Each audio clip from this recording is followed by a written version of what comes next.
That Tràng village, 2005. Dawn did not break with the crowing of roosters. It broke with the rhythmic, mechanical thud of pile drivers. The sound was relentless, cold, and precise, the heartbeat of a giant metal beast consuming the ancient earth. Hai stood by the window of his family's dilapidated pottery workshop, clutching a cheap cigarette. Through the haze of acrid smoke, he watched the world outside changing. Just yesterday, the moss-covered wall of Old Man Two's house across the street had stood as a testament to 3 generations of potters. Today, it was gone. In its place was a gaping wound in the red earth, a foundation pit. Yellow bulldozers crawled sluggishly through the dust, their steel tracks grinding shards of centuries-old pottery into powder, clearing the way for a 5-story mini-hotel. In this village, dust was no longer just clay. Dust was the pulverized corpses of old kilns. Hi! A sharp voice cut through the noise. A portly man on a shiny Honda scooter, the ultimate symbol of new money, pulled up to the gate. It was Hung, a childhood friend turned land broker. Still haven't sold? Hung shouted over the roar of the excavators. The client from Hanoi is offering 30 taels of gold for this plot. Sell it, man. Enjoy life. Why hug that old brick oven and suffer? Hai didn't answer. He turned his back and slammed the termite-eaten wooden shutters closed. But the laughter of his friend and the revving of the engine still seeped in, drilling into the pride of a 30-year-old man who still rode a bicycle and wore shirts with frayed collars. Hai retreated into the gloom of the workshop. The darkness swallowed him. In the twilight of the smoke-stained room, his father, Old Man Sao, sat motionless like a stone statue. He was listening to the kiln. The old wood-fired kiln, blackened by decades of soot, took up half the room. It lay dormant like a prehistoric beast, but Hai knew that inside its swollen belly of refractory brick, a firestorm was raging at 1,250 degrees Celsius. It was a brutal chemical war that outsiders could never understand. At that temperature, clay began to liquefy like honey. Glazes began to boil. One wrong log, a little too much oxygen, and the entire batch would turn into a pile of worthless shards. Almost there, Old Man Sal mumbled, his voice raspy like dry firewood snapping. His eyes never left the spy hole. the dragon is waking up. Hai looked at his father. For 3 days, the old man hadn't slept. His hair had grown whiter, his skin leathery from the smoke. What was this asceticism for? To trade for pennies from a few nostalgic tourists? Dad, Hai said, suppressing the frustration that had reached its boiling point. Hong just said the client raised the offer to 30 gold taels. Old Man Sao didn't turn. His hand deftly grabbed a thick log and tossed it into the kiln's maw. A dull whoosh echoed, sending sparks flying like fireworks. Ancestral land is not for sale. If we don't sell the land, then sell the craft. Hai marched forward, snatching a contract from the chipped tea table. I just received a fax from Germany, the Schmidt Group. They want to order 10,000 crackle glaze vases. 10,000! Do you understand what that number means? Hai held up the paper, his voice cracking. It means we pay off the bank debt. It means I can fix this leaking roof. It means you don't have to wheeze like a broken bellows every night.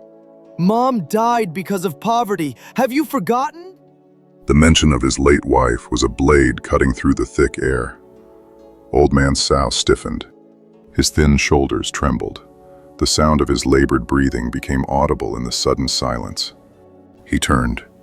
The firelight cast his distorted shadow against the peeling wall.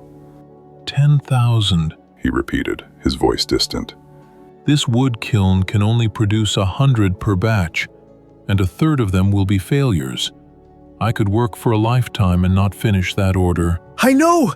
Hai slammed the paper onto the table. That's why I rented the new factory at the village entrance. I'm installing an industrial gas kiln line. Temperature controlled by computer.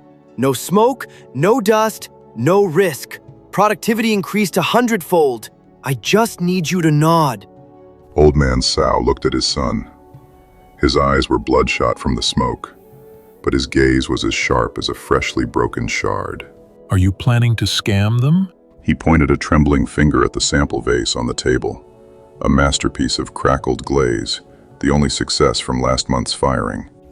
You take this wood-fired vase to show them, and then you plan to deliver them trash fired by gas? What is the difference? Hai shouted. It's the same Red River clay, the same ancestral ash glaze formula. Gas kilns are cleaner. The fire is more even. Old Man Sao smiled, a bitter smile that revealed smoke-stained teeth. Gas fire is clean, yes, but it is lazy, my son. It is an oxidation fire. It nurtures stability. But our village's glaze, it needs deprivation. It needs a reduction fire. It needs to be starved of oxygen, so the glaze must shrink, must suffer, must crack open to find its soul. Old Man Sao threw the last log into the kiln. Coal dust floated in the air. Gas fire only cooks the clay. Out of the kiln, you will have 10,000 terracotta lumps that look exactly the same, soulless. And fire does not know how to lie. Hai stood frozen, but the call of 30 gold taels, of the Honda at Scooter, of escaping poverty was louder than any philosophy about fire. He grabbed the sample vase and the contract. I would rather make soulless lumps of clay than watch you die slowly beside this kiln. He walked out of the workshop, plunging into the red dust storm outside. The wooden door slammed shut, severing the connection between two generations. 1 month later, Hai's new ceramic factory was bathed in the harsh white glow of neon lights. There was not a speck of dust. The floor was tiled in cold, white ceramic. The row of industrial gas kilns stood silent and gleaming, like a line of freezers in a hospital morgue. The conveyor belt hummed, a sound so steady it induced drowsiness. Workers in blue uniforms and medical masks rhythmically stacked the pottery. No one spoke. Here, silence was the metric of productivity. Delivery day. The gas kiln door opened. There was no roar of fire, no heart-stopping suspense like unloading a wood kiln, just a steady wave of heat. 10,000 vases were rolled out. Hai stared at his creation. They stood there, lined up in straight ranks like a clone army. All were intact, not a single crack, not a single distortion. The ivory-white glaze was perfectly uniform, glistening under the lights. Hai picked one up. It was light, round, smooth. Perfect. He whispered. He had tamed the beast of fire. He had turned art into industrial process. The next week, the German delegation arrived. Herr Schmidt stepped out of a black Mercedes, a large man with the cold blue eyes of a wholesaler and a handshake as tight as a vice. He didn't look at the scenery. He looked at his watch, and he looked at the goods. Schmidt walked past the production line. He showed no admiration. To him, this was just a processing plant like thousands of others in Asia. He stopped at the inspection table. On the table sat 2 items: the sample vase, Old Man Sao's wood-fired piece, and the finished product, Hai's gas-fired piece. Schmidt picked up the gas-fired vase. He rotated it. He tapped his fingernail against the wall. The sound was high, sharp, and cold. He set it down. Then he picked up the sample vase. He rubbed his thick thumb over the web of jagged cracks on its body. The cracks ran vertically and horizontally like tiny capillaries, some deep, some faint, some places where the glaze had bunched up like toad skin, others smooth as jade. Mr. Hai, Schmidt said, his English clipped and devoid of emotion. explain this. What the hell is this? Sir, that is the shipment of 10,000 units as promised. Hai said quickly, cold sweat prickling the back of his neck. Higher durability than the sample. 100% color uniformity. 0 defect rate. Schmidt shook his head. He picked up the gas-fired vase with one hand, holding it out in front of Hai like a cheap toy. Do you think I flew halfway around the world to this dusty village to buy this plastic? But it is perfect. Hai stammered. Perfect? Schmidt sneered. It was the ruthless smile of capitalism. He slammed the gas-fired vase onto the table. It bounced with a dry thud, unbroken. I can buy this perfection at IKEA for €5. Or I can order a factory in Guangdong to make 1 million of them in a week. It is a commodity. It is anonymous. He pointed a finger at Old Man Sao's rough, scarred sample. I pay €500 for this vase, not because it holds water. I pay for the scar, because no machine can forge it. My clients in Berlin and Paris, they are bored with perfection. They want to buy the accident. They want to buy the risk that you tried so hard to eliminate. He pushed the shipment towards Hai. I don't buy industrial waste. The contract is cancelled. The Germans left. The sound of leather shoes striking the cold tiled floor echoed like a gavel. Hai stood alone in the vast, empty factory. 10,000 shiny vases surrounded him. They were white, cold, staring at him like soulless mannequins. He had sold his soul to buy safety, and now that safety had killed him. That afternoon, the sky broke. A summer downpour unleashed its fury, hammering the village as if trying to wash away the layers of red dust and false hope. Hai did not go home. He couldn't face his workers. He couldn't face the bank. He walked back to the old workshop. The rain whipped his face. His expensive suit was soaked, clinging to his body pitifully. The old workshop was pitch black. Old Man Sao had gone to bed. Or perhaps he was pretending to sleep. The wood kiln was cold, dark, and silent as a tomb. There was no Japanese savior coming to rescue Hai. No wabi-sabi fairy tale where a stranger buys the broken pots. Real life was far more brutal. Failure was failure. Debt remained debt. Hai sat on the damp earth floor, leaning his back against the cold kiln wall. Beside him was the crackle glaze sample, the only real thing left after his storm of greed. He picked it up. In the dim light of lightning flashes, the cracks in the glaze stood out vividly. Here the glaze had shrunk. There a black scorch mark where a log had fallen against it. It was ugly. It was distorted. But when he pressed his cheek against it, it felt warm. It wasn't cold like the pile of plastic teeth out in the new factory.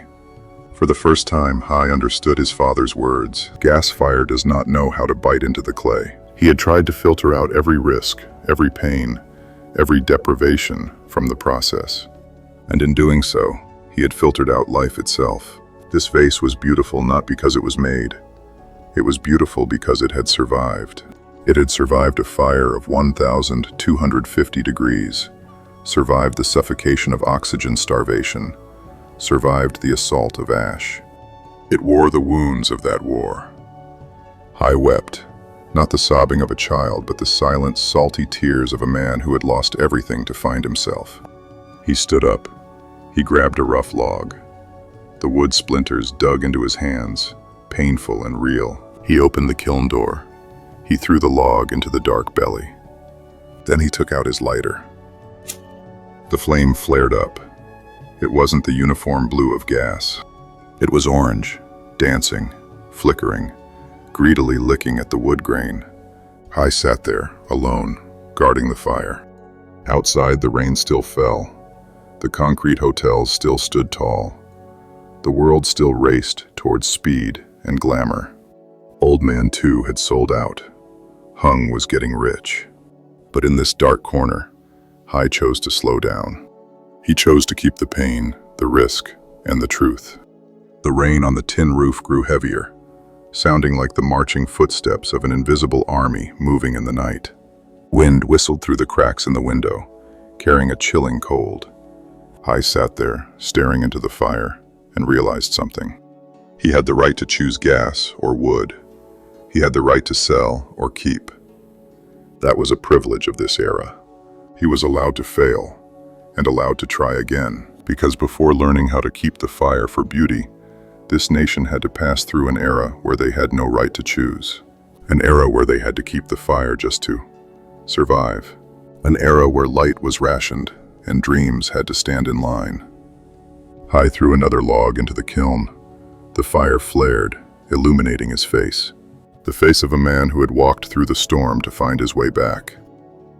Let us go back further, to where it all began. The year 1986.